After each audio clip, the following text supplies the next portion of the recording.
నమస్తే. శ్రీ గురుభ్యో నమః. శ్రీమాత్రే నమః. ఈ నెలలో గురు పౌర్ణమి వస్తుంది. అయితే గురు పౌర్ణమి అందరం చేసుకుంటాం అని చెప్పుకుంటాం. కానీ ఎలా చేసుకోవాలి అన్నది ఎంతమందికి తెలుసు? అంటే గురు పౌర్ణమి అనగానే చాలా వరకు ఆషాఢ పౌర్ణమిని గురు పౌర్ణమి అంటాం. ఎందుకు అంటే వ్యాసుల వారి జయంతి అంటాం. వ్యాసుల వారిని ఎందుకు జయంతి అంటున్నామంటే వ్యాసుల్ని త్రిమూర్తితో మనం పోల్చాం.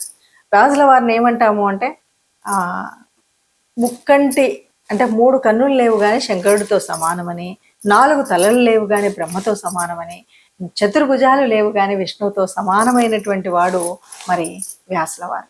ఎందుకు అంటే ఆయన అంతకుముందే ఉన్నటువంటి అనేకమైనటువంటి స్థితుల్ని ఆయన సమన్వయం చేశాడు. చతుర్వేదాల్ని వేరువేరుగా విభజించాడు కదా. అలాగే అష్టాదశ పురాణాలని, ఉప పురాణాలని వీటన్నింటినీ కూడా చేశాడు. అలాంటి వాడు కనుక వ్యాస భగవాను మనం గురువుగా అంటాం. సరే, అంతకుముందు గురువులు లేరా అంటే ఎందుకు లేరు? మనకి ఆ పరమాత్మ శివుడే ఆది గురువు.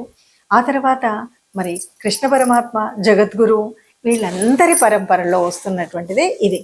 అయితే వ్యాసుడు మనకు సనాతన ధర్మంలో ఉన్నటువంటి అనేక విషయాలని ఏదైతే మనం ఈ జీవన విధానంలో సంపూర్ణంగా ఒక మనిషిగా పుట్టినటువంటి వాడు జీవిస్తున్నంత కాలం చేయవలసినటువంటి ఆచరించవలసినటువంటి విధి విధానాలన్నింటినీ కలబోసి అందించాడు. కాబట్టి సాహిత్యం ద్వారా ఆయన మన గురువు.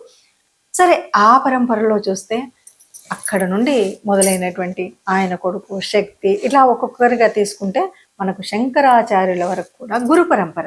ఇందులో మనం మొదటగా వ్యాసుల వారిని ప్రార్థించి పూజించి ఆ తర్వాత శంకరాచార్యుల నుండి నేడు నీకున్నటువంటి నిన్ను మార్గదర్శనం చేసినటువంటి ఏ గురువైనా గురువే, ఈ గురువుల్ని మనం ప్రార్థించడం అంతే తప్ప మనది కానటువంటి సంస్కృతిని ఏదో తెచ్చి ఎవరో ఏదో చేస్తున్నారని దేవాలయాలలో మోగడం కాదు. ఎందుకంటే ఎప్పుడు గురువు దేవుడు అవ్వడు, గురువు గురువే, గురువు మార్గదర్శనం చేస్తాడు. కాబట్టే శంకరాచార్యుల వారు 3 సార్లు ఈ అఖండ భారతాన్ని తిరిగిందే కాకుండా అనేక రకమైనటువంటి సాహిత్యాన్ని అందించి ఉన్న సాహిత్యానికి మనకు అర్థమయ్యే రీతిలో భాషణం చెప్పినటువంటి మహానుభావుడు శంకరాచార్యుల వారు. అందుకని శంకరాచార్యుల నుండి ఈనాడు మనకున్న గురువు వరకు మొక్కడం, ప్రార్థించడం, సేవ చేయడం, ఇలాంటివన్నీ కూడా చేయడం, గురువులకి సన్మానించడం. అంతేనా అంటే గురువు యొక్క ఆశయాన్ని, ఆ గురువుకు ఒక ఆశయం ఉంటుంది, ఆ ఆశయాన్ని మనం సమాజంలో పంచడమే గురు పౌర్ణమి యొక్క పద్ధతి. అంటే వ్యాసుల వారు ఏం చేశారు? వ్యాసుల వారు ఈ పురాణ సాహిత్యాన్ని అంతా కూడా ప్రపంచానికి అందాలి అన్నాడు. కాబట్టి ఈరోజు నువ్వు అందులో ఉన్న పురాణ ప్రవచనం చేస్తామా, ధార్మిక తత్వాన్ని చెప్తామా? లేదు, ఇవన్నీ కాదు అంటే మనం ఆయన్నే అడిగితే ఆయన చెప్పాడట. ఏది అంటే పరోపకారాయ పుణ్యాయ పరపీడనాయ పాపాయ అన్నాడంట. పరులకు ఉపకారం చేయడం, పరులకు అపకారం చేయకుండా ఉండడమే ఓ పుణ్యకార్యం అన్నాడు. అలాంటి ఓ తత్వాన్ని మనం అందిపుచ్చుకోవడం కూడా మరి గురు పూజ రోజు చేయాల్సిందే. అందుకని మనం సాహిత్యాన్ని పంచడం అంటే ఈ సనాతన ధర్మంలో ఉన్నటువంటి అనేక పురాణ ఇతిహాసాలకు సంబంధించినటువంటి సాహిత్యాన్ని వితరణ చేయడమా, సాహిత్య సంబంధమైనటువంటి ప్రవచనాలు పెట్టడమా, చెప్పడమా, జ్ఞానాన్ని పంచడమా, ఇది మనం చేసినట్టయితే నిజమైన గురు పూజ చేయగలిగిన వాళ్ళం అవుతాం.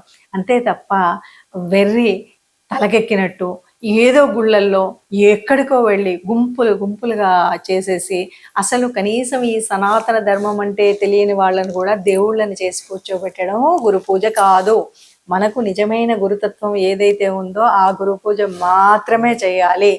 సరిగ్గా వ్యాసుల వారు లేదా ఆ పరమాత్మతత్వం నుండి ఇప్పటి వరకు ఉన్న నీ గురువులను పూజించు తప్ప నీ ధర్మానికి హితం చేయని వాళ్ళు ఎవరు కూడా గురువులు కాదు అని గట్టిగా నమ్ముకుంటే గురు పూజ మనం చేసుకున్న వాళ్ళం అవుతాం. మన సనాతన ధర్మంలో ఉన్నటువంటి గురు పూజోత్సవాన్ని నిర్విఘ్నంగా చేసుకోవాలంటే అసలు మన గురువు ఎవరు అన్నది ఆలోచించాలి. నమస్తే.